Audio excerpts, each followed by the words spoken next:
Friends, स्वागत है आप सभी का आपके अपने यूट्यूब चैनल एग्जाम बीटर में। दोस्तों आज हम लोग पढ़ने जा रहे हैं नया topic ratio and proportion. Ratio and proportion means ratio means क्या होता है? रेशियो मींस होता है आपका अनुपात एंड प्रोपोर्शन मींस होता है आपका समानुपात। ठीक है, रेशियो एंड प्रोपोर्शन आज हम लोग स्टार्ट कर रहे हैं। इससे पहले हम लोगों ने टॉपिक पढ़ा क्या? एवरेज। एवरेज जो मैंने 4 वीडियोस आपको प्रोवाइड कराए हैं, उसमें उसके जितने भी टाइप्स के जितने भी क्वेश्चंस बन सकते हैं, तो मैंने वहां 4 वीडियोस में आपको प्रोवाइड करा। अगर आप लोगों ने वो वीडियो नहीं देखी तो आप डिस्क्रिप्शन बॉक्स में उसका लिंक है, आप वहां पर जाकर उसको देख सकते हैं। आज हमारा नया टॉपिक है ratio and proportion. Ratio and proportion समझते हैं क्या है। अगर मैं आपसे कहूं कि ये मार्कर है, ये मार्कर क्या है, तो अगर मैं पूछूं ये कितना बड़ा है, तो आप जो है बता सकते हैं? नहीं बता सकते हैं। आप इसकी लंबाई तो बता, लेकिन ये कितना बड़ा है कितना छोटा ये नहीं बता सकते हैं। अगर मैं इसके साथ अगर मैं सपोज करिए ये जॉइंट मार्कर है, अगर मैं ये मार्कर आपको देता हूं, ये जुड़ा हुआ मार्कर देता हूं, अब आप इससे बता सकते हैं कि ये इससे कितना छोटा है या ये मार्कर इससे कितना बड़ा है, बता सकते हैं ना। तो इसके लिए आप लोगों ने जैसे कोई संख्या का एग्जांपल है, संख्या जैसे लेते हैं, जैसे मान लिया हम लेते हैं यहाँ पर 5, यहाँ पर हमने लिया 5। अब मैं आपसे पूछूं कि बताइए 5 जो है आप कितना बड़ा है, तो आप बता सकते नहीं बता सकते। आपको इसके लिए कोई और नंबर चाहिए इसके साथ। मान लिया मैंने यहाँ लिख दिया 10। ठीक है, अब अगर हम पूछूं ये 5 जो है ये 10 से कितना बड़ा है कितना छोटा है, तो आप बोलेंगे सर ये 5 जो है ये 10 का हाफ है। कितना है? ये इसका जो है आधा है। ठीक है, अगर मैं पूछूं 10 ये कितना बड़ा है, तो ये इसका 2 गुना है। इससे ये 10 जो है 5 ज्यादा है, और ये इसका क्या है? ये इसका 2 टाइम्स है ना। तो अभी जब अगर सिंगल 5 तो तब आप बता पा रहे, तो नहीं बता पाते। इसके साथ जब मैंने 5 के साथ 10 को इंक्लूड किया, तब आप बता पा रहे हैं ये से छोटा है कितना, आधा गुना है, 2 गुना है, कितने गुना है, या कितना छोटा है कितना बड़ा, तब आप बता पा रहे हैं। तो इसके लिए एक बात नोटिस किया आपने, एक बात इसमें क्या है, जो रेशियो है हमारा, रेशियो में हमें क्या देखना, रेशियो में कम से कम उसका तुलना करने के लिए कम से कम 2 वस्तुओं का होना अति आवश्यक है। कम से कम 2 संख्या होनी चाहिए, 2 कम से कम होनी चाहिए। अधिक से अधिक कितनी हो सकती है, अधिक से अधिक की बात नहीं, लेकिन कम से कम तुलना के लिए कम से कम 2 संख्याओं का होना बहुत जरूरी है। ये तो बात हुई हमारे रेशियो की। अब इसको हम लोग क्या परिभाषा के रूप में समझते हैं, क्या है इसकी परिभाषा, चलिए समझते हैं। अभी ये क्या लिखा हुआ है, 2 समान राशियों के बीच तुलनात्मक संख्याओं को रेशियो या अनुपात कहते हैं। समान राशियां, अब यहाँ पर समान राशि, ये एक बात समझने वाली, समान राशियां क्या होती है? समान राशियां वे राशियां होती हैं जिनमें क्या, जैसे इक्वलिटी होनी चाहिए। इक्वलिटी मतलब अगर हम किसी की तुलना किसी से कर रहे हैं, जैसे मैंने आपकी लंबाई की तुलना हमें करनी है, तो दूसरे की हमें लंबाई के साथ ही तुलना करनी होगी, यही समान राशियां। हम आपकी लंबाई की तुलना किसी के भार के साथ नहीं कर सकते हैं। तो अगर कोई किसी की तुलना हमें करनी है, मान लिया अगर हम लंबाई की तुलना कर रहे हैं, लेंथ की तुलना कर रहे हैं, तो हमें दूसरे की किसके साथ, लेंथ के साथ ही उसकी जो है तुलना करनी होगी। अगर हम उसके वेट की तुलना कर रहे हैं, तो हमें दूसरे के भी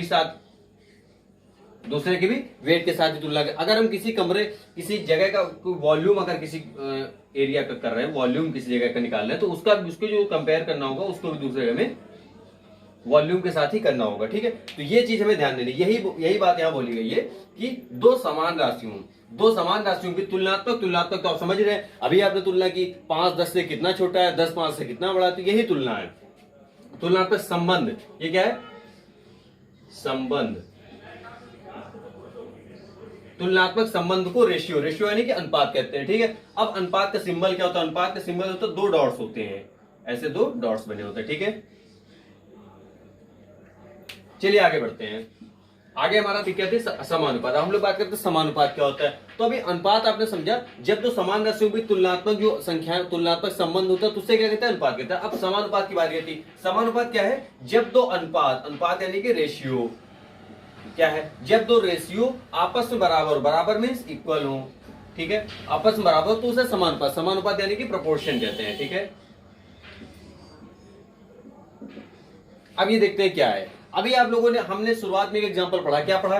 एक संख्या थी हमारे पास 5, दूसरी संख्या हमारे पास थी 10। ठीक है, अगर हम इसको छोटा करें, इसको कट करें, सिंप्लीफाई, तो 5 एकम 5, 5 दूनी 10। इन दोनों के बीच में कैसा अनुपात था? 1 अनुपात 2 का अनुपात था ना। इसी तरह हम लोग देखते हैं, जैसे यहाँ पर हमारे पास है कोई 2 नंबर, मान लिया A और B है, A अनुपात B, ये 2 संख्याएं हैं। और इसी के साथ अगर हम दूसरा कोई लेते हैं C और D, क्या लेते हैं? C और D, तो मान लिया A और B और C और D क्या है? बराबर हैं।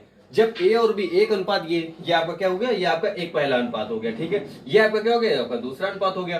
तो जब A अनुपात B और C अनुपात D क्या हो जाएंगे? इक्वल हो जाएंगे। क्या हो जाएंगे? इक्वल हो जाएंगे। तो ये जो घटना होगी, यही घटना क्या कहलाएगा? आपके समानुपात। इसका क्या मतलब हो जाएगा? इसमें क्या हो जाता है? अंदर अंदर का मल्टीप्लाई हो जाता है, बाहर बाहर का मल्टीप्लाई हो जाता है। तो A का मल्टीप्लाई हो गया, इससे हो जाएगा AD, AD is equal to BC। ठीक है, ये हो जाएगा। समझ में आई बात आप लोगों को? AD इक्वल टू क्या हो जाएगा, BC हो जाएगा। अच्छा, ये इक्वल हो जाएगा, ठीक है, ये अनुपात जो आगे आपका कहलाएगा ये इक्वल हो जाएगा, अनुपात इक्वल हो जाएगा। इसमें समानुपात का बात करते हैं, अनुपात हमने ये जो है सिंबल, ये चिन्ह पड़े हुए हैं, इस तरह हम समानुपात का भी सिंबल होगा। समानुपात का सिंबल समझते हैं, AB ये अनुपात इक्वल है किसके, CD के, ठीक है, CD की इक्वल है। समानुपाती होंगे तो यहाँ पर 4 बिंदियां होंगी, ठीक है, जिसका संबंध बाहर बाहर का अंदर अंदर से, यही संबंध आपका क्या कहलाएगा, AD बराबर BC, यही संबंध आपका क्या कहलाएगा, समानुपात का संबंध कहलाएगा, ठीक है। अच्छा, अब आप लोगों को इसमें एक चीज समझने, यहाँ पर एक चीज समझ में आ रही होगी, एक क्वेश्चन यहाँ मन में बन सकता है कि ये जो A है इसका संबंध आपने D के साथ देखा है, और जो B है इसका संबंध आपने C के साथ देखा, मतलब अंदर अंदर का जो संबंध है, बाहर बाहर का संबंध देखा है। अब हमारे दिमाग में क्वेश्चन है, इसका संबंध इसके साथ क्यों नहीं हो रहा है, इसका संबंध इसके साथ में क्यों नहीं हो रहा है? तो एक चीज ये क्लियर करते हैं, बाहर बाहर का और अंदर अंदर का संबंध क्यों होता है। तो अगर अनुपात का मतलब क्या, तो अनुपात का जो मतलब होता है, अनुपात का मतलब जो क्या होता है, वो अपॉन होता है। अपॉन यानी कि इसको ऐसे या ऐसे या इस फॉर्म में लिख सकते हैं। तो अगर हमारे पास A अनुपात B है, A अनुपात B मतलब A बटा B, इसको लिखा जा सकता है, क्या है ये, बराबर बराबर है। दूसरा अनुपात हमारे पास C अनुपात D, तो C अनुपात D को हम लोग C और अपॉन D इस फॉर्म में लिख सकते हैं। अब इसमें क्या, जब भी इस तरह की कंडीशन होती है तो हम लोग क्या करते हैं, क्रॉस मल्टीप्लाई करते हैं, हमेशा क्या करते हैं हम लोग, क्रॉस मल्टीप्लाई करते हैं। तो A का मल्टीप्लाई किससे हो जाएगा, D से, तो क्या हो जाएगा यहाँ पर AD हो जाएगा, इक्वल लगा तो बीच में इक्वल हो जाएगा। B का मल्टीप्लाई किससे हो जाएगा, C से, तो क्या हो जाएगा, AD इक्वल टू BC। इसी को देखते हुए हम लोग क्या करते हैं, अंदर अंदर का संबंध होता है, बाहर बाहर का संबंध होता है, ठीक है, समझ में आ बच्चों यहाँ तक?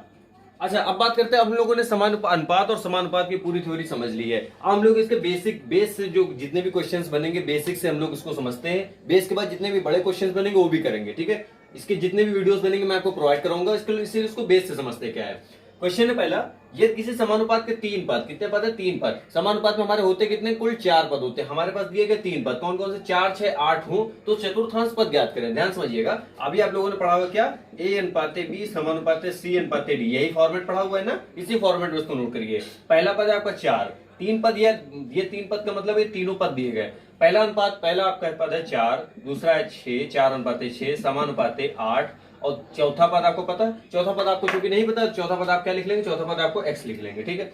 अब पुराना मेथड जैसे हम लोग यूज करते थे, क्या करेंगे, बाहर बाहर का मल्टीप्लाई, अंदर अंदर का मल्टीप्लाई, ठीक है। तो 4 का x से मल्टीप्लाई हो जाएगा, तो 4 into x is equal to, अब दोनों अनुपात बराबर होंगे तभी समानुपात घटना होगी, अंदर अंदर का मल्टीप्लाई 6 गुणे 8, ठीक है। यहीं से काट के देख लीजिए, नहीं मल्टीप्लाई कर लीजिए, तो क्या हो जाएगा, 4x इक्वल टू 6 8 जा 48, x इक्वल टू 48 अपॉन 4, ठीक है, 48 अपॉन 4, इसको कट कर लीजिए, 4 1 जा 4, 4 1 जा 4, 4 2 जा 8। चौथा पद क्या आ जाएगा आपका, 12 आ जाएगा। चौथा पद आपका चतुर्थांश पद जो आया वो आपका क्या आ जाएगा, 12 आ जाएगा, ठीक है। समझ में आया दोस्तों? इसी तरह के कुछ और क्वेश्चन सॉल्व करते हैं।